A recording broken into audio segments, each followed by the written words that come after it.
Hello, everyone, and welcome to the Hashira Half Hour. I am your random piece of fabric floating through the swamp and hoping to get rescued by Tanjiro. I'm Hannah, and I'm as always joined by Bryan and Emily. What's up, guys? It's me, the Naruto on Naruto's back, Bryan. Hi guys. I'm Emily, making it through this beautiful drizzly Friday with a hot chai latte. Ooh, Something about rainy weather that brings out the hot coffee in all of us. We right? are approaching my favorite time of the year, pumpkin spice. I know that that's a controversial take, but not for me. Can't go I wrong with mean, it's pumpkin just when spice. it's too early. Having known the holiday creep has gotten early and earlier each year, pumpkin's just a little too early. But Hey, you know what? I would drink pumpkin and peppermint all year long if I could, and I probably actually could, but I choose not to. Oh man. Well, today we are discussing episode 7, Muzan Kibutsuji. And what an episode it is. Quite a lot happens in this episode. Like, we got the second half of Tanjiro's first mission as Demon Slayer, and we meet our main big bad villain, Muzan Kibutsuji, hence the name of the episode. There's a lot to go over with this episode, and I felt like looking at it through the lens of power. So we're going to be focusing on the theme of power this episode. This episode was jam-packed, full of action and storytelling. Something that I really loved was the inclusion of Nezuko in the fight with Tanjiro's first Demon Slayer mission. We have gotten episode after episode of Tanjiro's story, watching him train and become a Slayer. But this episode, we first really get to see Nezuko's power. So kind of what my first question would be is, what do you think of the beginning stages of Nezuko's abilities? It's interesting to get to watch her. This is one of the first missions that they've been on together, and we've seen her kind of jump into action a few times, but I don't think we've seen her in as close combat yet as what we get to see in this episode with the demon that's split into the three. Um, and it's interesting because that demon, again, I think we can kind of infer that he has been around for a little while. He's clearly eaten quite a few humans, and with each new human that he's consumed, gained who knows how much more power. Nezuko doesn't have any of that, right? So at first it's a little clumsy, I think. Like backed by a lot of strength, but it is like kind of like misguided and clumsy. And he even mentions like, oh, these are the same moves over and over. I'm kind of picking up what she's putting down here, and I think that I'll be able to like leave a scratch, which he does. But she is also a very quick learner. And so the way she's able to kind of pivot and fight back and use her own strength against him metamorphosizes so quickly in this fight that it's like very intimidating. I think it's like, oh, she's like a baby demon. She's just learning how to do this, but look at how fast she's learning this, even though this other person has already eaten so many. So it's interesting to see the battle between the powers there. yeah, I think Nezuko as a power level, obviously, she's kind of like a puppy in my mind. She doesn't really have her legs yet. She isn't really fully there yet, but she's like, she understands that she can do big swings and do big kicks. And I think her power level is, kind of driven from that command Tanjiro gave her, like, protect these two, while I'm going under. And so I think that's where the brute strength that Emily talked about is coming from. That power kind of is based upon a memory, or at least for, again, we've talked about her primal instinct. That one thing, if we're like, again, going back to the dog metaphor, she's just following that command very well. And I think that's just a lot of loyalty as well for her power. Definitely, yeah. I loved the moment where she like jumped over that swamp so effortlessly, and Tanjiro was like, okay, wait, I don't need to protect her because she is powerful because she is a demon. It's like, yes, yes, she's got that power, but we're getting pebbles of it. Love it. Um, I really loved also how we finally got to see the two of them just truly working together. Both Kamado siblings have a lot of power now in their own right, but they really are able to maximize it by working together. So, how did you feel about their shared power through teamwork in this fight scene? I wanted to say that it's like Batman and Robin, but I don't think that's a fair comparison. Well, maybe it is to start because I would say with like kind of a Batman and Robin type situation, their power levels are distinguishable. Where Tanjiro, you have years worth of training with Orokodaki, but with Nezuko, all you have is that kind of mental training that she had while she was asleep, and just the pure loyalty to Tanjiro and follow him as her backups. So I think their power comes in waves, and I think they are kind of good opposites for each other, where Nezuko does not have the power quite yet of like training and technicality. She has the emotional push behind her, whereas Tanjiro, just being human, sometimes lacks that, but does have that technicality. And I think she's kind of picking up and using Tanjiro as an image to grow towards in this baby demon phase, which I think is really cool. Yeah, just to piggyback off of that a little bit, I think that Nezuko's moment to shine, at least initially, might have happened technically in the last episode at the beginning of this fight, where she gets to jump in and protect not only her brother, but then the other two humans that are there with them, that she kind of sees her siblings in, I think. This episode, we really get to see Tanjiro have a great moment with her. He, just the minute that she gets scratched, that demon's going in for the kill, and he jumps back out of the swamp. Not my sister. Oh my gosh, what a great moment. I am such a sucker for anything like that. But it also shows like his speed, right? Because he's like stuck in this kind of timeless area, swimming back through it, and it seems so slow paced, but then everything that happens afterwards happens like not even in the blink of an eye. So the speed that he's honed really matches the strength, I think, that Nezuko is beginning to nurture and to get to show off in the fights as well. And between the two of them, they're going to be an unstoppable team. Yeah, you kind of have to wonder if he like sensed something was going on, because he wasn't able to see what was happening to Nezuko until he was like above ground, and as soon as he was above ground, he was taking that demon down. So it's like, do they have like a sixth sense for each other, like, in protecting each other? I think there's kind of magic in this world, right? I think so. I mean, I think that to a certain extent, the breathing forms and demon blood arts are magic. So yeah, it's like a realistic magic. It's not like Harry Potter magic. It's like, all right, like this is just part of their world. Part of their world. I knew as soon as I said that you were going to start singing that song, so I paused because I knew you were going to do it. Oh god, that's great. Bryan never changed. Ever. Oh man. So going off of that, let's transition over to Tanjiro for a moment. We kind of already touched on him a little bit, but this obviously isn't the first time we've seen him fight a demon, since he had to fight those demons in Final Selection. However, it is his first mission as a Slayer. A couple moments stood out for me in this fight. His brave choice to go inside the swamp, first of all, was very powerful. Like, he was just like ready to go into this unknown area without knowing what was inside, if he could even survive, but he was just like, let's do this. But a moment that really called to me was when he dealt with the final of the three after the fight was pretty much done.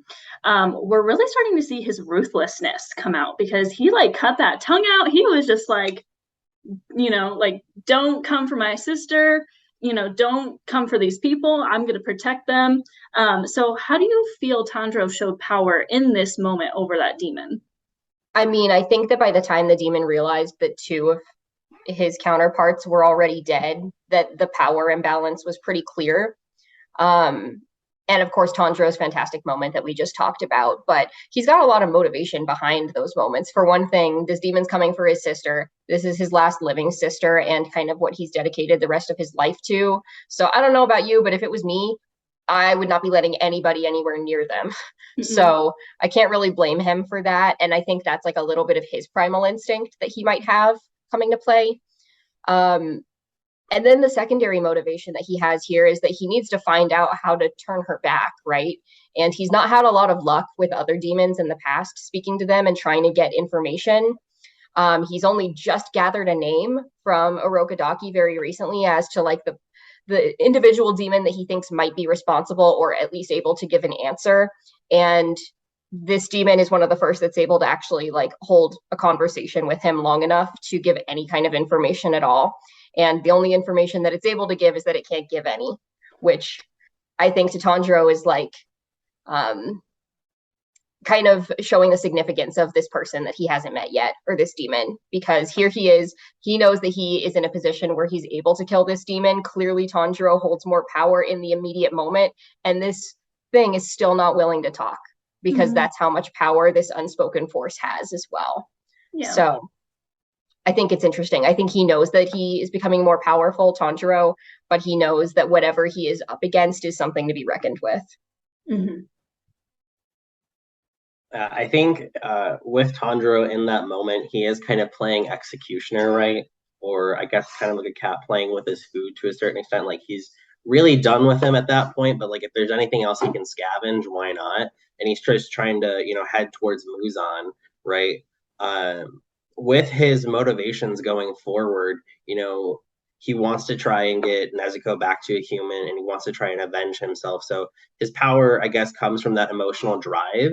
And it'll be really interesting, or it is interesting to watch long-term for future episodes, kind of how it grows and how it changes as well with his day-to-day realities. His power, though, I think still comes from a solid place of justice and truth.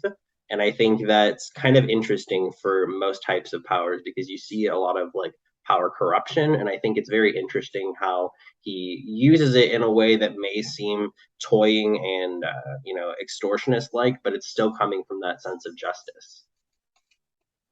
Yeah.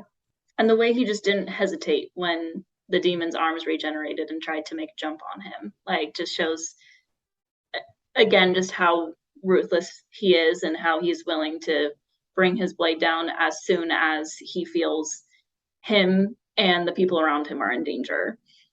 So a lot of power there. So speaking of that moment, because I feel like that moment from the episode was a pretty big one, honestly. And we kind of touched on it briefly when we were talking about it just now. But this really is the first time we get to see the power that Muzan holds over the demons. This demon, as soon as Tanjiro brought up the name, he was pretty much in tears, like, no, I can't tell you. Like, he's having flashbacks of being choked out by him. So what do you think, like, taking a deeper dive into that power that Muzan holds over the demons, where do you think that is coming from, and just like your overall thoughts on that?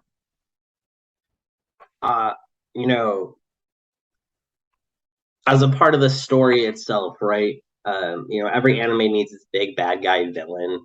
And I think this is that moment where we finally meet them. So you finally get to, experience the essence of true power. And I think, again, another anime cliche, power comes from fear. Every villain says it. But that's very eminently true when you see the demon starting, like, literally panicking because he sees him in his mind and he's like, oh shit, like, either I'm gonna die to a demon slayer right now, or Muzan could give me a fate worse than death. So I don't know what to pick, right? And then Tanjiro also kind of experiencing all that, going back to what Emily said, right? How shook can you be when the actual demon is starting to get scared? Like, and he's just beginning to get into the world of demons and understanding their hierarchy. So he's really just getting that, like, big bad guy experience for, just a minute. Yeah. I think we'll touch on this a little bit more later, but to me, we have this flashback moment with the demon, right? And we get to see still like a very silhouetted figure of Muzan and his interaction with this particular demon. And I think it's insinuated in that moment that this is like the creator, right? Like or certainly like somebody very high up, like Bryan said, in those hierarchies.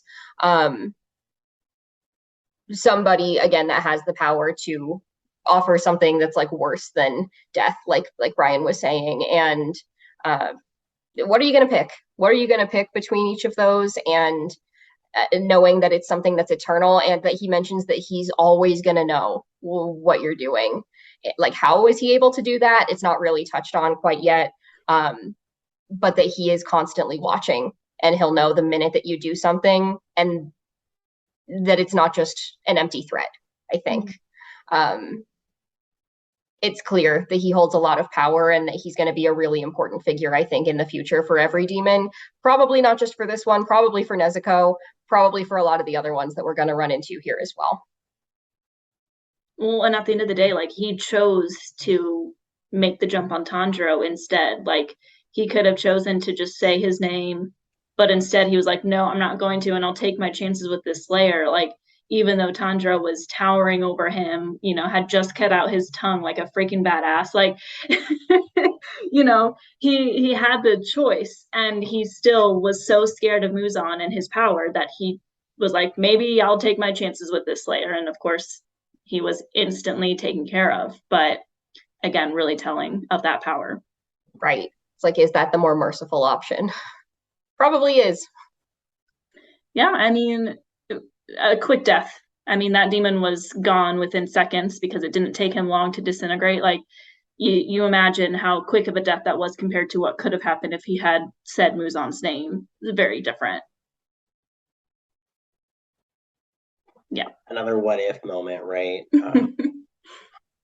You imagine what happens. He's like, his name is Muzan Kibutsuji, and he is, and all I imagine is just like him starting to bubble, like from the inside and bursting. We should just write a whole Demon Slayer what if like TV show and try and get our TV show The producers. grass Hashira. Oh my god, it could happen. I'll be the cookie Hashira. I'll be the controversial pumpkin spice Hashira. Pumpkin spice Hashira. I'm done. Pumpkin spice breathing, first form. Latte style. The pumpkin spice thing is actually probably all about perspective. To me, I'm a Hashira, but the minute that I go in on an unspecified day when it comes back to the Starbucks barista, I am probably the demon. So.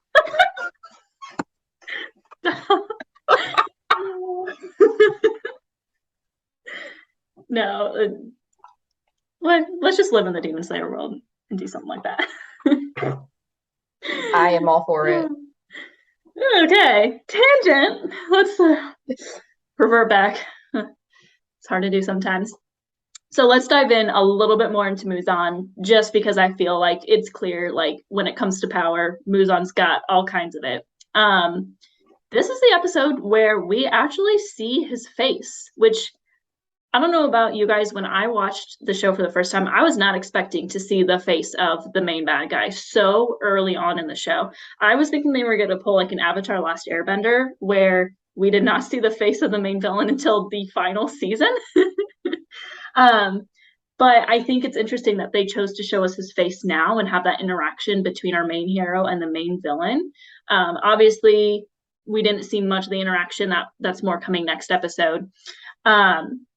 But I love that Tanjiro was ready to fight him then and there. As soon as he put his hand on his shoulder, he was grabbing his sword. He was ready. You can see that anger inside of him, knowing that Muzan was the one who killed his family because of the scent. He's seen the power that he holds, yet he's still willing to take him without another thought. But then we see Muzan's family and a diversion.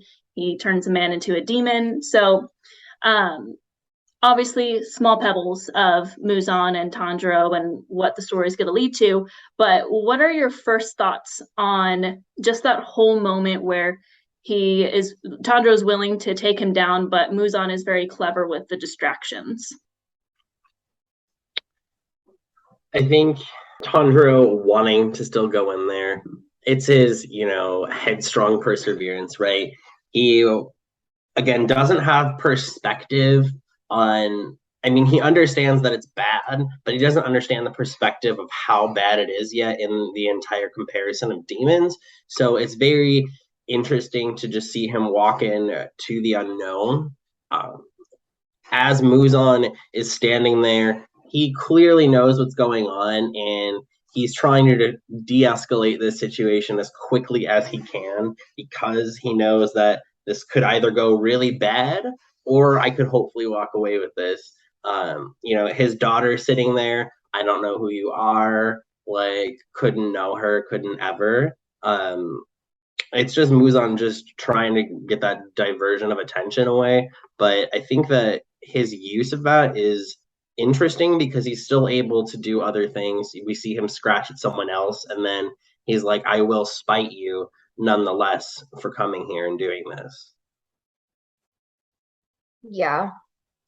As far as power goes in this scene, Muzan holds it without a doubt for so many different reasons. First, to kind of piggyback off of what you were saying, Hannah, we get to see his face right away, which is extremely uncommon in like this anime algorithm that exists. A lot of the really popular shows do not do that. Off the top of my head, a really good example, Naruto. Maybe we'll talk about that later, but one of the best villains in the entire show, we do not get to see their face or realize who they are for hundreds of episodes.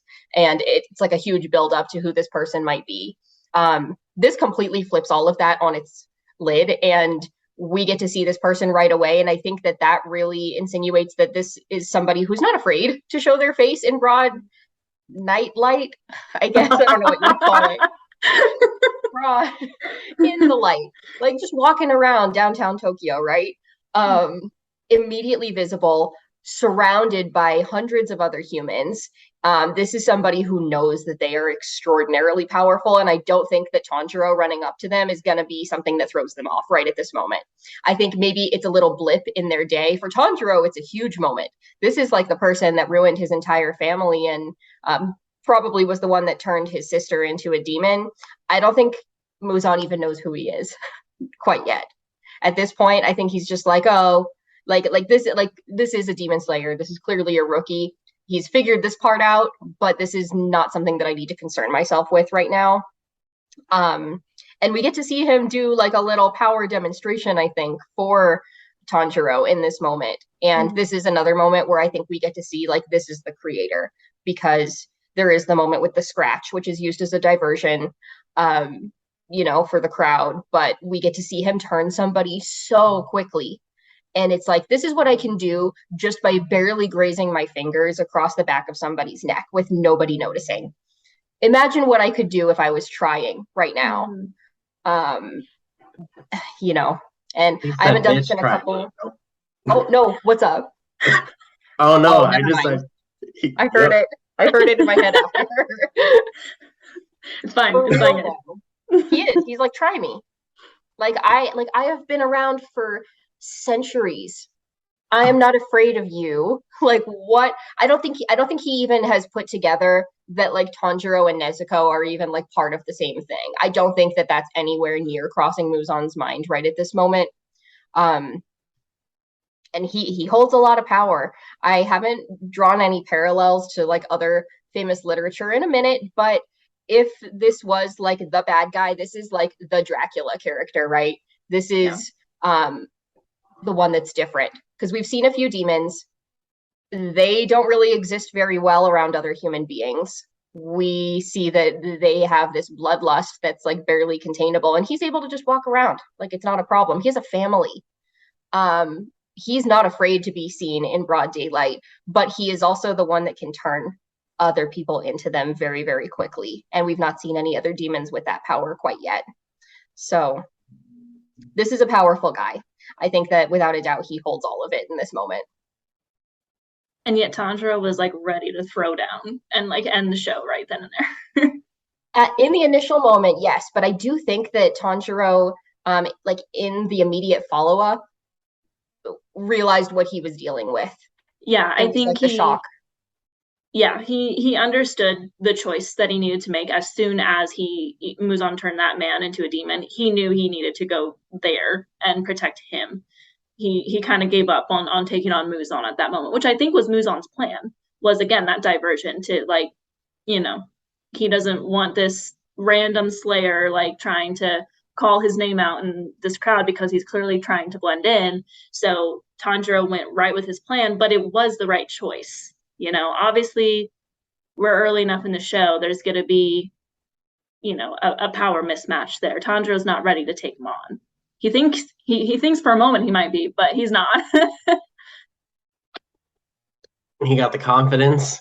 He don't got the back to it though. No, not yet. Tanjiro, you have a long way to go, honey. It's episode 7. With a lot of mystery involved. And to kind of call out something that you mentioned, Emily, like, yes, he is looking at him at this rookie, but maybe detected a sense of fear in his eyes, like a small amount of fear in Muzan's eyes when he saw Tanjiro for the first time, which I think is a call to the next episode. So I'll leave it at that. But I do think there was a slight amount of power that Tanjiro held over him for roughly 0.5 seconds. Before he was like, I gotta take care of him. Man. All right. Well, before we transition over into our favorite moments of the episode, do you have any other thoughts on the episode that you want to throw in before we do that? I feel like you're both. I just loved Muzan's first album. I thought it was one of my favorite releases. You've been struck by a smooth criminal. Rest in peace, Michael Jackson. I know you would have loved Demon Slayer. Oh, a carbon copy of him. Like, let's be honest. The writer did not even try to hide. I mean, it's the same style. I get it. I love it. It's great. The jokes can sometimes get tiring on TikTok, though. I will say that. Every once in a while, I'm like, I get it. He looks like Michael Jackson. Can I please call him Muzan without people coming for me? Hey, well, I mean, this outfit Muzan. Yeah, it's this specific outfit that he's in now. You know, later on we'll see him in different outfits, and he won't look like him. But cool. All right, great stuff. Well, I think it is a good time to transition over to our favorite moments of the episode. So I will go first. Kind of rewinding back a little bit, we've been talking a lot about the end of the episode. But there are a lot of scenes in this episode that I actually love. I say, like, so much happens in this episode. They really jam-packed a lot into 23 minutes, but it didn't feel rushed, even though so much happened. I was like, dang. Anyway, I wanted to speak on Tanjiro's final interaction with the young man that, had the fiance who unfortunately got devoured. This young man is like yelling at him. He's like, are you laughing at the way I brushed that off? Unfortunately, she was devoured. Against my better wishes, she has been consumed. Bless her soul. Anyway, moment of silence. Okay, let's move on.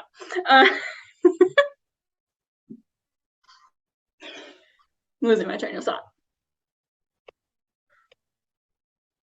So, this young man yells at Tanjiro. He's like, you don't know what I'm going through. You don't know how it feels. Why are you telling me to just keep living on?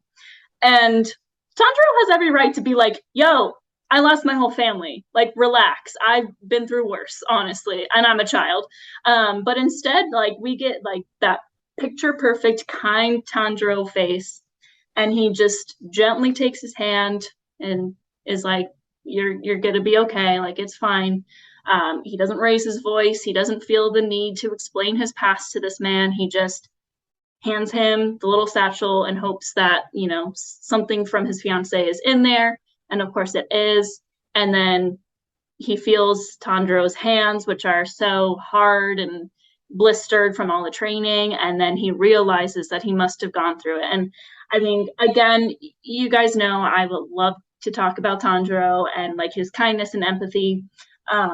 But it just was one of those really shining moments for him. He had every right to like kind of snap back at this guy who was being snappy with him, but he kind of understood the situation that he was in and chose to treat it with empathy. And I love the contrast of Tanjiro's character in this episode because he's got those sheer ruthlessness moments and then the sheer kindness moments.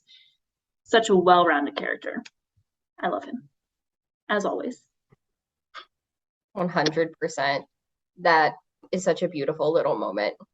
Like, it's kindness, it's silent kindness, I think, that he really shows off very nicely.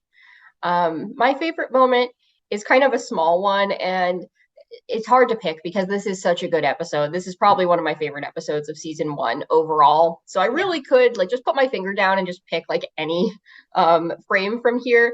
But one that I think is a little bit funny in this episode that's otherwise kind of serious is the transition between like this fight with the 3 demons and then into like kind of this Muzan scene. We get to see Tanjiro kind of freak out in the city. He's like, is this like, he's like, there's electricity and running water and like, but that's just like not what he's familiar with. And we get to see him get like overstimulated, I think, in the city. And then he's like, I can't go here. Oh my gosh, I can't go in this dark alley. People are doing unspeakable things. I can't, like, where can I exist and like feel sane? And then he like finally drags Nezuko out and he's like, okay, we're getting a bowl of udon now. And then he finally gets the bowl of udon.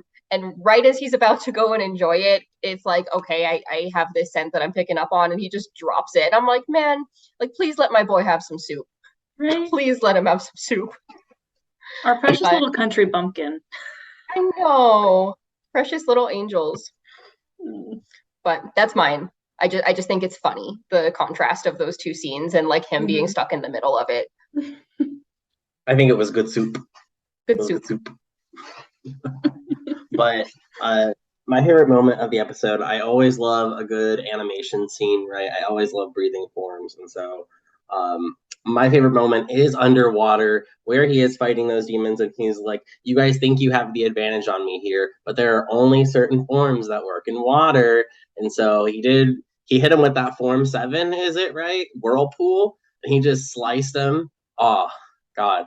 He was like, you guys think you have the upper hand on me. And I think it really just kind of actually does demonstrate power in that moment, that they had the understanding, they thought they were in the clear to keep going, because even he had said, how can they move that fast? They're underwater. How are they, hitting such good angles? And it shows power on their own and from their own training. But Tanjiro said, this isn't an uneven fight, and I will show you. And he literally just ripped right through him. And I think that's awesome. Lots of power. That's a really good scene that we didn't even talk about much, but I think that's telling of how many good scenes there were in this episode. I mean, every single moment was, you're just trying to kind of absorb everything that's going on. So amazing stuff, right? Yeah.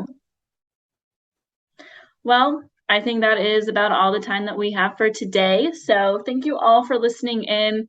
As always, please subscribe, like, share the content on platforms, whatever you want to do. Additionally, you can find us on TikTok, Instagram, and Twitter at the Hashira Half Hour. And we will see you all next week. Umai. Umai. Umai. Bye, everyone. Bye.